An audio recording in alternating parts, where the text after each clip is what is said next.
My name is Alexsandra Annello. I am originally from Boston, Massachusetts. I am the current city representative for District 2. I moved to El Paso in about 2013. Being from Boston, I started my college career in DC. My father had passed away a year before that, and unfortunately I was unable to finish being financially on my own. At the time I moved back to Boston, I waited tables, I worked as a receptionist, and then I moved to Austin, Texas, where I worked in the film industry. And then I made my way to Marfa, Texas, where I worked in nonprofits. I helped start and write grants for a nonprofit that taught art in the elementary school after the Texas legislature had cut education funding in small rural areas like that. And then I came to El Paso to go back to school and to finish my degree after 10 years. And so I'm a proud UTEP graduate. I graduated with a Bachelor of Arts in Graphic Design and Communication. I've kind of gone a completely different way in politics, but you know, having graphic design skills has helped me for sure. My husband and I met in Marfa. He's originally from El Paso, but grew up in Marfa. We moved here together. We were married actually on my election day. I was in a runoff. I had planned my wedding before I decided to run for office. I don't know if you know this, but we were hit by a drunk driver 2 days after our wedding.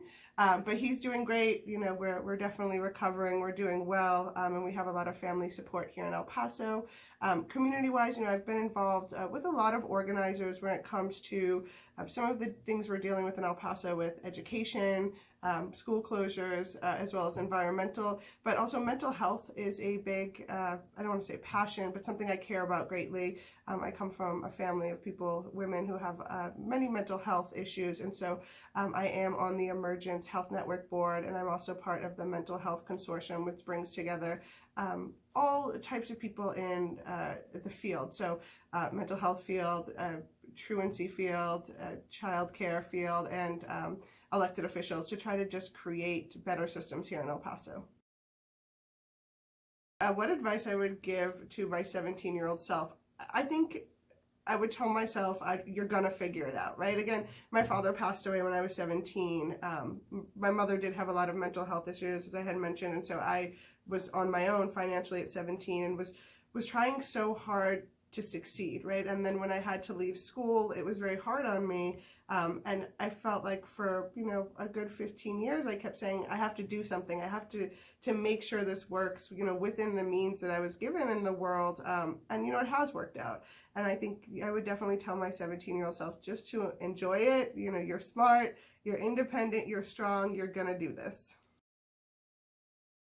Words of wisdom I would share with other women, yeah, it's the same thing. Enjoy it, right? People are always, as women, people are always going to try to put us in a box.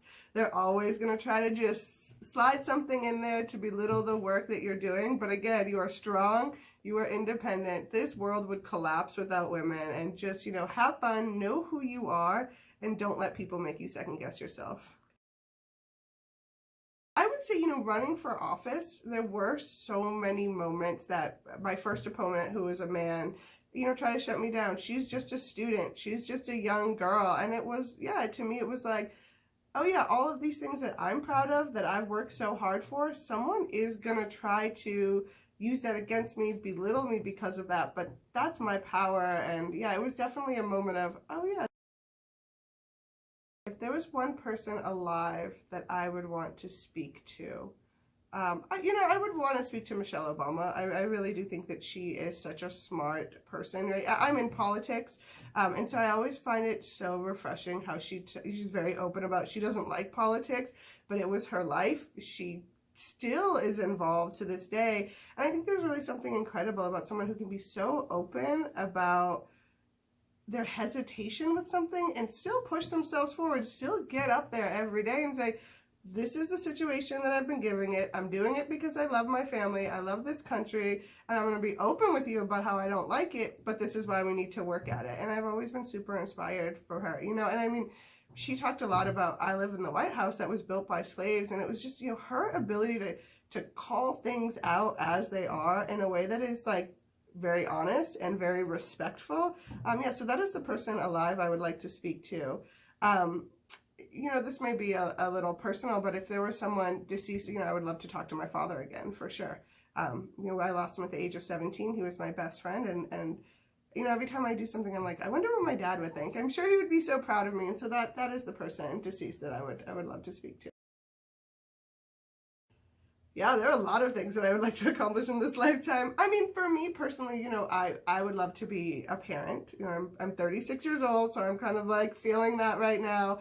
And you know, it is something I do want a family. Professionally, I want to see, you know, a community that El Paso deserves. We've seen politics in this community for a very long time be kind of the good old boy system, and I've been trying very hard for the last 3 years to change that, and I would love to see El Paso have the government that it deserves and move forward in a direction that is, you know, good for this border community. I would love to go to India. I mean, it looks so beautiful. There's so much history there. I don't know a lot about the history of India, about their religion. You know, I know Buddhism is like so peaceful and they've been through so much, like much of the world of colonialism, but I would love to travel to India and see their temples and you know, it seems beautiful. A quote that inspires me. Well, like, you know, Ruth Bader Ginsburg is coming to mind right now, obviously, because of, unfortunately, her passing and everything that we are having to deal with, right? The fact that our entire democracy was set on the life of an 87-year-old woman. But so, yeah, I mean, you know, lead in the way that you want other people to follow. I think it really has resonated with me because in my job, as the only progressive really on city council, it has been so hard to just be very pleasant about things and get people to join me in the fight. And so that, you know, since her passing has been something that's really been pushing me through these few months that we've been dealing with. Okay, so I don't read a lot. You know, for work, I am constantly reading documents and papers. Knowing that I was going to have a very busy few months this summer, I took some time to actually read. So I did read the Golden Compass series because I had watched some of it on HBO. So I kind of got into young adult novel to just kind of make it easy. And then I read this book, All the Light We Cannot See by Peter Darrow, which is about a young French girl in France, obviously, during World War II, which was interesting because I didn't know a lot about France during World War II. And then my next book that is on my list that I have that is waiting for me this winter so I can sit down and relax after everything is over is the book Homecoming by Yagasi. So yeah, I'm really excited to read that book. I kind of was saving it as my winter break relax book. Yeah. My musical playlist, this is funny, I kind of like put together all of the music I've been listening to. I realized is like very like quarantine, right? Because we've been quarantined. Like I was like listening to Janet Jackson's I Get So Lonely nonstop, and I was like, oh, this is just because I've been in my house for like 4 months. I've got the Hamilton soundtrack for some reason. It's like on repeat. So I'm always playing my on repeat on Spotify, and I wasn't a big fan of the play Hamilton, but some of the songs are really amazing. Blood Orange, I don't know if you know who Blood Orange is. I'm a big fan of Blood Orange, and Queen. I've been listening to a lot of Queen as well. But yeah, I Get So Lonely was definitely my quarantine song. My life as a woman is amazing. My life as a woman is empowering.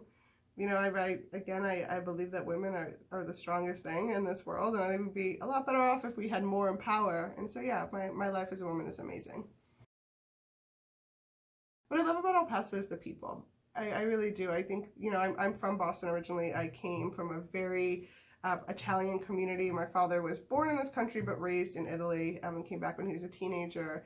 And that city has seen so much change, and honestly the neighborhood I've grown up in is so different.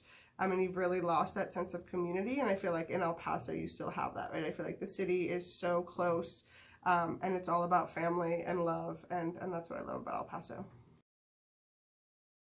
I believe El Paso can be more inviting by just being more open a little bit, right? It is somewhat of a conservative community.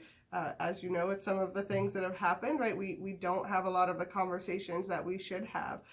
Again, because I'm in politics, it's my job, I do it every day. I definitely see the same communities, the same people every day involved in things, right? And so I think that El Paso could be more inviting and maybe inclusive, right? I mean, definitely opening up its doors, again, talking about city government specifically, to other people who are out in the community every day, you know? not the same folks that we see all the time involved in the same things. What the world needs now, right, is a new Supreme Court justice. Not really. We can wait a few months on that. Yeah, I mean, what the world needs now, right, is definitely a sense of unity, right? We are so torn right now with everything that's happening. I mean, even the pandemic, right? We have people who are really even coming at each other about how you should feel safe during a situation like this. And it just seems that every single thing is so divisive. And what the world needs now is just, I guess maybe I would change it to understanding, right? Just understanding of the people in the world and how everyone deals with something differently. And it doesn't make them a bad person, and it doesn't give you the right to put your opinion on them and tell them that they're wrong. Okay, so I'm a big fan of White Sands. I love it. Again, you know, I'm from the East Coast. I'm from Boston. Something I love about the far West Texas area in general is it's so beautiful. Like, its natural resources are incredible. And when I first went to White Sands, I was like, this is something I've never seen, right? Like, I didn't even know existed. But that, for me, you know, when people come in, we definitely take them to White Sands. But I also, you know, I think the Tap is like a real El Paso jewel. I think it's a cool place that I also take people all the time. My personal message to El Paso, again, my name is Alexsandra Annello. I am a city council representative, and so my focus is very specific. My job is my life. It's everything I do. It's everything I think about. And so my message to El Paso is, you know, you live in such a special place. You are part of such a special community, but you also deserve to live in a community that is inclusive and works for you.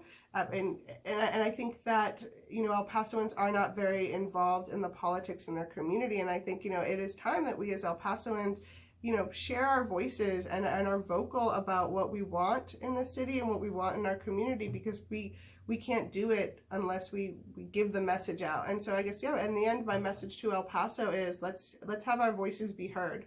Let's change the city for the community.